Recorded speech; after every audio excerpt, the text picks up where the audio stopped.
Nashville. World War II epic Saving Private Ryan. Mob movies get lampooned in the new comedy Mafia. And Dennis Quaid and Natasha Richardson rekindle their romance in a 90s version of The Parent Trap.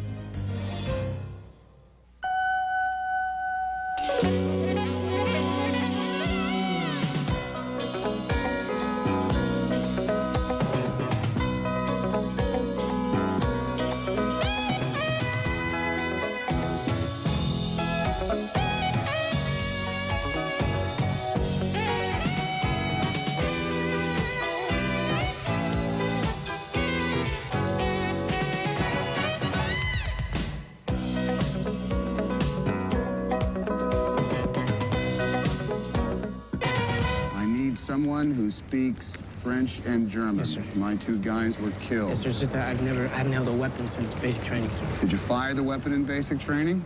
Tom Hanks heads an infantry squad whose mission is Saving Private Ryan, and that's the name of Steven Spielberg's latest film, one of the big summer movies we'll be reviewing this week on Siskel and Ebert, along with The Parent Trap. I'm Roger Ebert of the Chicago Sun-Times. And I'm Gene Siskel of the Chicago Tribune. Steven Spielberg's stated goal in making Saving Private Ryan is, in part, to accurately reflect the horror of the D-Day landing when so many Allied soldiers were sitting ducks for German firepower atop Normandy beachheads. On that score, the first 25 minutes of Saving Private Ryan is a flat-out triumph, with director Spielberg himself at times carrying his own handheld camera into the restaged action.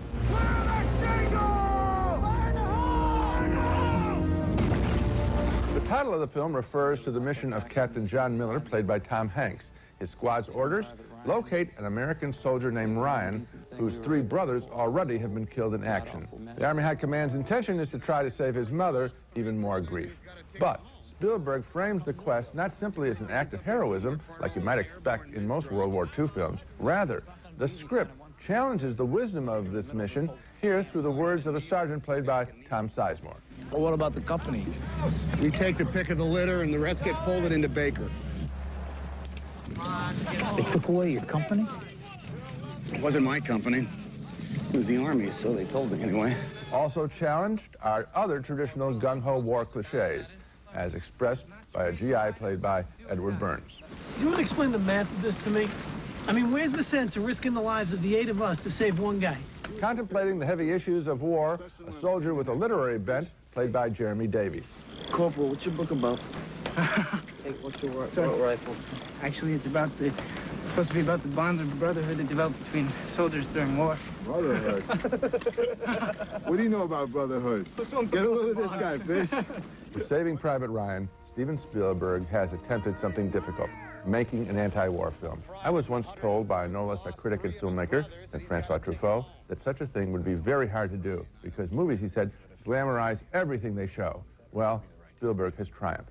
Saving Private Ryan is an open-eyed look at war, its terror, and its moral conflicts. The film also is technically a superb piece of filmmaking by Spielberg, who reminds us that he's still a great director, when so many people, I think, just think of him as some kind of major impresario. Well, he certainly has achieved the challenge in a way that Truffaut set for a whole generation of filmmakers. And like All Quiet on the Western Front, this film does show you a war that you don't want to be a part of, and it gives you a new respect and a new admiration for the brave people who went through that experience, because it wasn't lots of fun with John Wayne saying, "Follow me, men." It was just standing there and trying to stay alive and do your duty. And the colorful crew that, you know, you would want to be part of, like some sort of baseball team. Yeah, I like the fact that Tom Hanks' squad is not made into zany characters, that many of them are played pretty close to the bone as ordinary people, and that's very effective, I think. Yeah, ordinary thinking people. Absolutely. You know, Gene, one of the things I admired most about the movie was the way Spielberg buries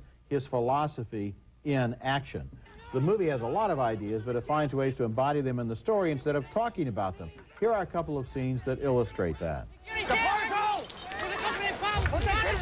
Early in the mission, they come upon civilians who are still absorbing the shock of the recent bombing of their home. They think their child will be safer with the Americans. Listen to Hanks's comment. I can't. She reminds me of my niece, sir. Kaporzo, get the kid back up there! Captain, the decent thing to do is to at least take her down the road to the next town. We're not here to do the decent thing. We're here to follow orders. pretty hard-boiled. And here's a scene that's a reminder that the Tom Hanks character is not an action hero, but an ordinary man who wonders sometimes if the war experience has changed him in fundamental ways. I don't know anything about Ryan. I don't care.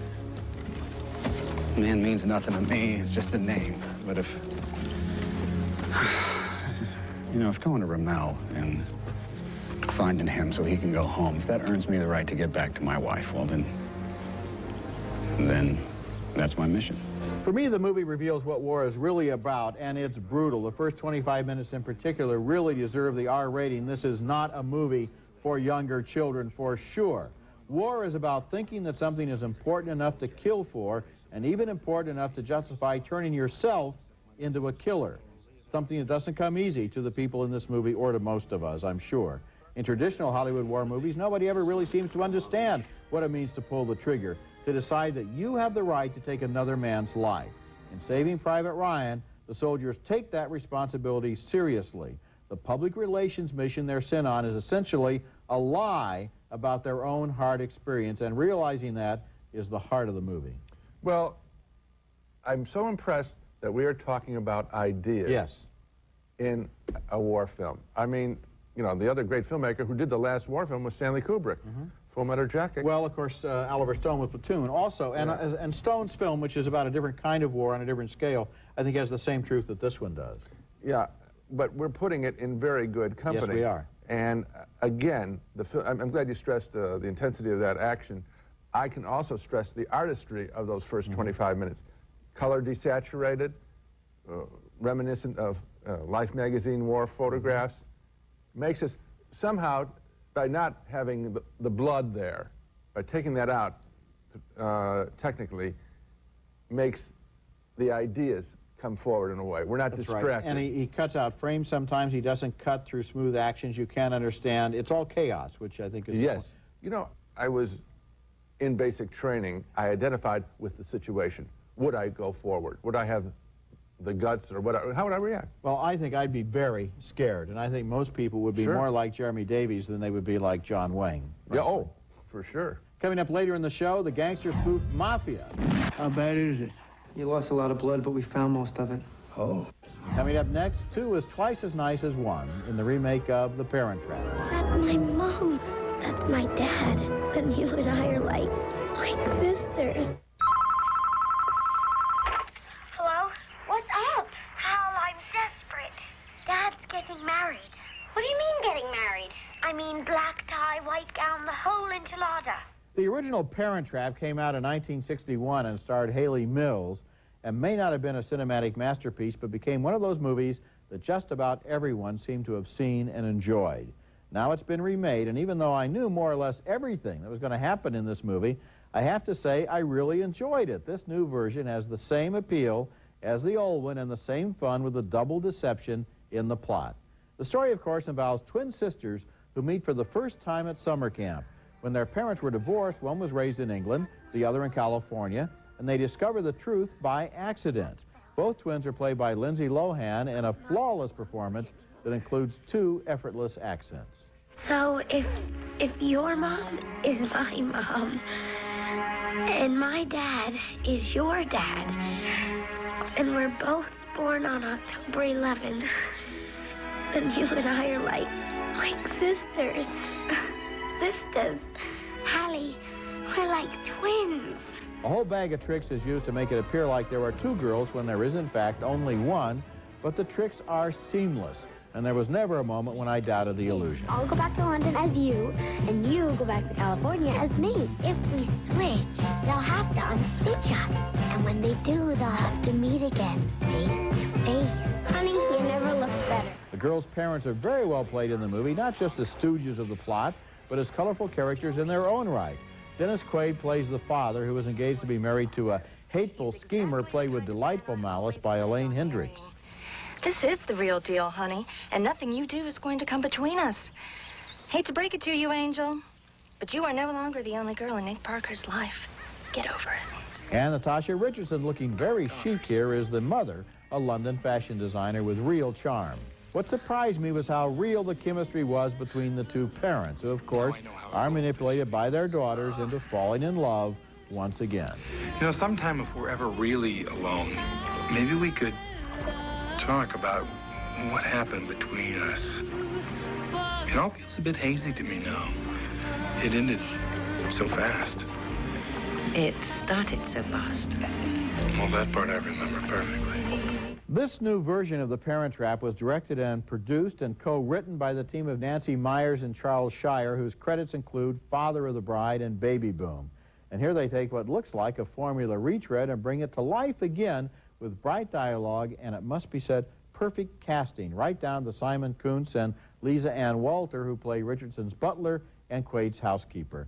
They're charming together and very funny together. This is not a deep movie. It's on the other end of the universe from Saving Private Ryan, but it's charming and good-hearted, and I smiled all the way through it. I did too, Roger. First of all, she's a wonderful young actress. And didn't you love the love story between Natasha Richardson and Dennis Quaid? It really worked on its own. Yes, but you use a key phrase. They're not stooges. In other words, in a picture where they're being duped, they're not dupes.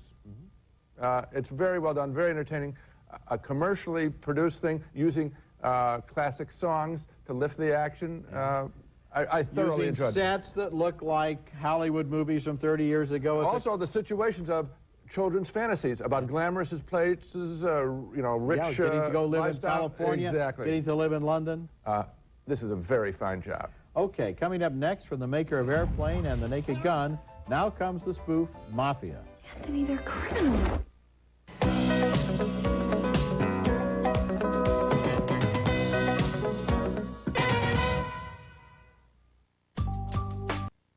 I love my Rosa as much today as I did the first time I forced myself on her. But how about this one here? Breasts like cabbages. The late Lloyd Bridges gives a toast in a parody of the famous wedding scene in The Godfather, which, along with Martin Scorsese's Casino, is the latest subject of parody in the new comedy Mafia, directed and co-written by Jim Abrahams. Abrahams was part of the creative team behind Airplane, the parody that kicked off this genre way back in 1980. But Mafia is not in the same class as his earlier work.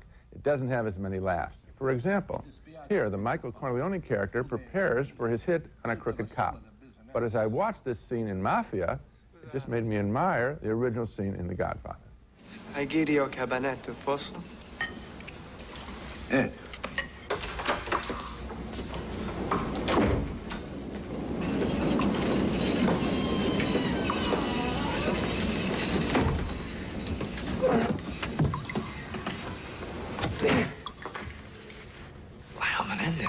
For example, I noticed how Jay Moore, playing the Michael Corleone character, did not do what Al Pacino did after he shoots the cop.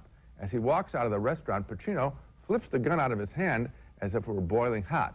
And when it comes to parodying another gangland movie, Martin Scorsese's Casino, Mafia doesn't have a clue. Instead of taking on, say, the famous documentary sequence showing how the mob skim money from the back cash cage, Mafia only offers slapstick humor. She had everything a man could want. Beauty, brains, and class.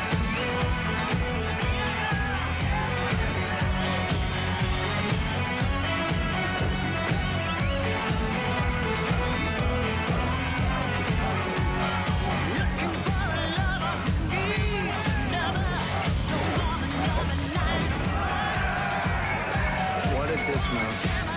I fell in love right there.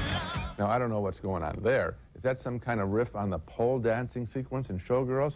I think the time for mobster parodies may have long since passed. Certainly for a movie about killers, Mafia doesn't hit any of its targets. Oh, it hits some of the targets. I like the opening title, which makes fun of Robert De Niro getting blown up in his Cadillac, and I love the but it's so predictable. The cattle prod scene, and I also love some of the games they play in the casino. For example, that was funny. Oh, yeah. Guess the number, and the guy puts his money forward. He says 2, and the dealer says, "I'm sorry, sir. I was thinking of 3." Well, there are some laughs in this movie. Yeah. Not enough to recommend it, but it is fun. Oh no, the game I liked was when they were playing. The dealer was playing Hooks and Ladders. Yeah, well, that was yeah. There are some laughs in it, and that one, just that one little chunk there, nothing much. You know what I think the problem is? One of the problems. This movie is coming out, has the great misfortune to come out a week after There's Something About Mary. Oh, yeah. And if you want to go to a comedy, that's the one to see. Oh, absolutely. Oh, there was one cute sign, now that I think of it. in front of the casino. Welcome, compulsive gamblers. Yeah, well, I like it when he tips the doorman. Keep the car. Okay, when we come back, a sinister cult has a surprising effect on high school students in disturbing behavior.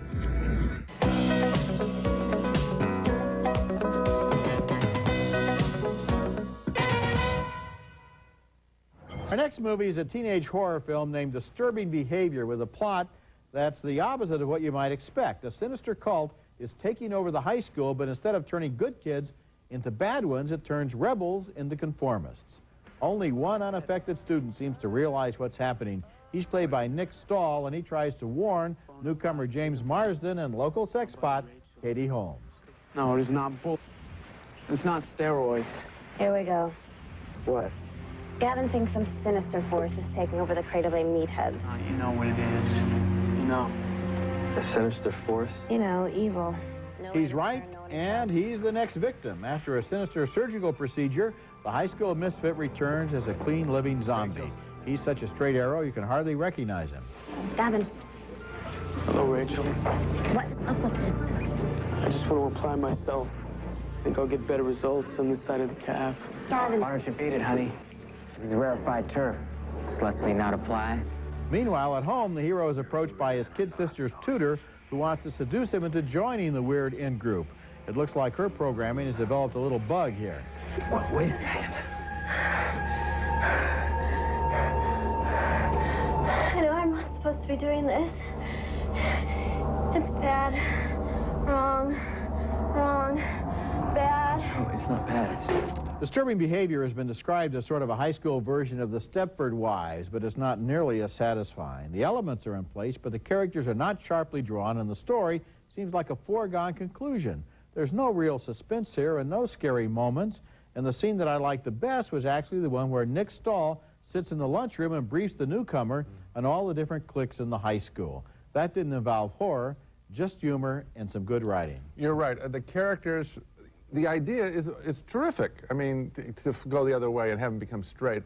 But while they're twisted, before they go, they're not interesting at all. I mean, and they're not much of a threat after they change. And as for the janitor down in the basement, I mean, what a surprise that was, huh? Okay. Yeah. Not to give it away, but doesn't quite work. When we come back, our video pick of the week, a classic horror movie that does have plenty of frightening moments.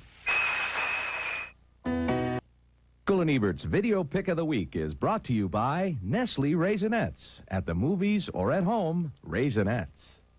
My video pick this week is a beautifully transferred DVD version of Psycho, the 1961 Alfred Hitchcock classic that's considered one of his 2 or 3 greatest films. It starred Anthony Perkins, of course, as the proprietor of the Bates Motel, and Janet Leigh as the guest who steps into the shower and into one of the most famous scenes ever filmed. This is a disc that includes a lot of extras, including a close look at the shower scene. But Hitch had very strong ideas about that scene. So at that point, Saul Bass came in and did a storyboard on it. And there's Hitchcock's famous coming attractions trailer where he takes the audience on a tour of his set. Well, they cleaned all this up, you know. Big difference. You should have seen the blood. The whole place was, well, it's too horrible to describe. Dreadful. And the 90-minute documentary about the making of Psycho. The problem was what to wear so that it looked like I was nude. I mean, that was the biggest problem of all. Rita Riggs, the wardrobe girl, and I pored over these strip teaser magazines that showed all the different costumes, but none of them worked because they all had whirly jigs on them or something. The timing for this DVD release couldn't be better because for reasons that remain completely inexplicable to me, director Gus Van Sant is doing not a remake, but a recreation of Psycho based on the original script. If there was ever a film crying out not to be made, this is that film. No need to have this remake. It's available, by the way, on DVD, laser, and VHS in video stores right now. We've said it before. Remake flawed films. Yes. Don't remake. Or remake trivial films, remake nice little films. Yeah. Don't remake masterpieces. If it works, don't fix it. You got it. Now let's take another look at the movies we reviewed this week. 2 thumbs way up for Steven Spielberg's Saving Private Ryan, one of the most powerful war movies we've seen, with thoughtfulness framing the action. 2 more delighted thumbs up for The Parent Trap, a charming and entertaining remake with surprising romantic chemistry between Dennis Quaid and Natasha Richardson. It opens next week. 2 thumbs down for Mafia, the gangster movie spoof, which has some good laughs, but not enough of them. And 2 thumbs down for Disturbing Behavior, the high school horror movie that didn't crank up the horror or contain many surprises. Remember, you can hear our reviews on the web at Siskel-Ebert.com. Next week, we'll be back with reviews of more new movies, including the hostage thriller, The Negotiator, starring Samuel L. Jackson and Kevin Spacey.